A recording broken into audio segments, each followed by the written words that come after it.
Hey guys, this is Z. Originally I was going to do a top 10 review for Father's Day, but I think I'm going to do that on another day. I decided I'm going to do my first movie review on Showtimeblogs. The reason for this is I wanted to give my thoughts on the Green Lantern movie, which has been given negative reviews by critics. Um, and It surprised me. But then again, a lot of people gave bad reviews to The Last Airbender, and a lot of people still wanted to go see that. Or um, what else? Even Titanic has its fair shares of negative reviews, and that was like the second highest grossing film of all time. But in 2012, 3D 100th anniversary, it might catch up back to Avatar. You never know. The 100th anniversary date it'll be released, so don't be surprised. All right, here's my review. For those who have seen this movie, do not continue watching this video right now, because it will contain spoilers. So anyway, all right. Green Lantern review. Here it goes.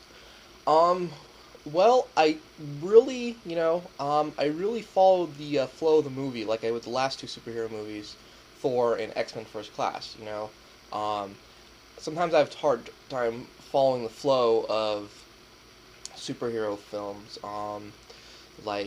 Sometimes, with the Watchmen, I never really quite understood what's going on in the comics after a while. Then the movie kind of sort of cleared it up, but I just never really. There were so many subplots in Watchmen, but I still liked it. Just that was the big problem, and there was a lot of every character. Like with films like X-Men and The Dark Knight. Everyone got their own decent share of screen time. I think I really enjoyed that they explored, Sinestro's good side instead of making him evil in the last 20 minutes of the film, and he gets like a 10-minute fight scene like they did with Venom. I'm glad they didn't do that. They wait until the very end, so they can explore his reasoning for the ring, the yellow ring he put on in the next film. That would definitely hype up another sequel. Uh, I mean, there were yeah. I was a little disappointed that there weren't many good fight scenes, especially with Hector Hammond. Green Lantern doesn't have a whole lot of fighting, actiony martial art type villains. Um, I don't really know a whole lot of the villain. They have I know his girlfriend. What was her name? The one who played Blake Lively. Oh, Carol Ferris. Her name's Carol Ferris. Yeah, I think she turns out to be a villain later on, and uh, I know the Manhunters because I remember seeing the Justice League cartoon. Um, yeah, so I understand the reasonings for not many fight scenes in Green Lantern. And the big one, though, well, I'll start. I'll definitely bring this up a little early on in the review. Ryan Reynolds as Hal Jordan. I remember a long time ago he was more interested in being the Kyle Rayner version of Green Lantern, and that really shows because his person is Hal Jordan is supposed to be like this mild mannered, straightforward guy, and they made him like what he is the last villain, the last guy he played, Deadpool, not a villain, but not a hero. And that's fine for some fans, but I enjoyed the personality. I'm not saying I didn't, but it just it didn't work. It doesn't work. For an actor like that. Think about it. Hal Jordan's appearance it was inspired by Paul Newman, and can you really think about this? Can you really see a resemblance between him, Ryan Reynolds, and Paul Newman? That would, that's, in some scenes, when the lantern activates, and he turns serious, I could see a little, like, Hal Jordan personality in that, because he took it very seriously, the acting. I mean, it just, yeah, it unfortunately, it just, it is what it is. It's one of the flaws in the movie. I mean, but I'll talk about the positive things now. I already mentioned I enjoyed Sinestro, um, and all the characters appearing at the right time. Some positive thing. I mean, let's see. Even without the glasses, I haven't seen the movie in 3D. I decided not to because I really am not a big fan of 3D films. Um, Even without the glasses, the effects are breathtaking. I gotta give it that. They put in a lot of money for the effects. I mean, and it'll be if you're. I recommend seeing this in 3D if you're a big fan of special effects because it's better. It looks. Well, I mean, it's probably good in 2D for me, if not better. But if you're 3D, if you're a fan of 3D, if you're into that, I would see it in 3D. I would.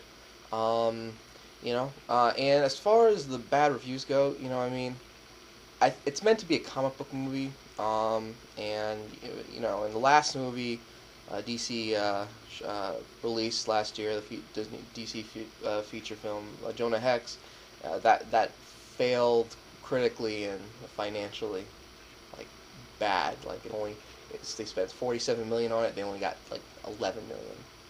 That's really bad. And Green Lantern was supposed to redeem the qualities as well. We got Superman, the Man of Steel, and the Dark Knight Rises coming out next year. So, I mean, I don't know if they can compete with the Avengers and Spider-Man. And I also know Ghost Rider's coming, but Ghost Rider's not going to do that well. I don't even know why they even bothered with the sequel. That movie was very bad. I mean, then again, that just shows that they'll definitely make a Green Lantern sequel, because everyone will have their fair share of critics. But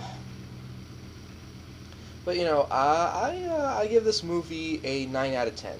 Actually, it was the stories of the flow, especially the romance, kind of seemed similar to Thor in a way, but with Thor, you got a lot of pointless moments. I mean, you got pointless moments in this movie too, but at least they didn't really dish out the bad moments it'll be shoved in your face, because there are forgetful bad moments in Green Lantern, but I'll always remember some moments in Thor, like the Denny's, when he throws the cup, and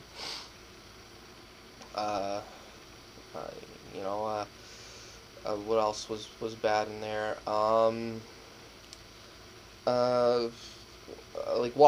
Walking around and just in the streets, and people trying to take the hammer. I mean, Marvel's known for making a lot of goofy scenes, but they just really dish it out, with people with the hammer and the Denny's scene. But yeah, so I give this movie a 9 out of 10. I know it has its flaws. There are a few scenes. There are a lot of scenes in the movie where you're not really, it doesn't really, that won't interest you, but there are a lot of clever moments too. The way the villain is defeated, Parallax, that will certainly be interesting. And I look forward to the sequel. A fight with Sinestro. I mean, they're actually building towards something like they did with Batman Begins, with the Joker leaving his card, and look at what happened. I mean, the Joker is probably the reason why why that movie did so well. I mean, that's the big rumor. I don't even know what's going to happen with The Dark Knight Rises, since the Joker won't be in it, for obvious reasons. I just, we'll just have to wait and see. All right, well, that's the end of my review. I hope you guys liked it, and leave a comment box and subscribe. Thank you, and I will bring out my top 10 up soon. All right.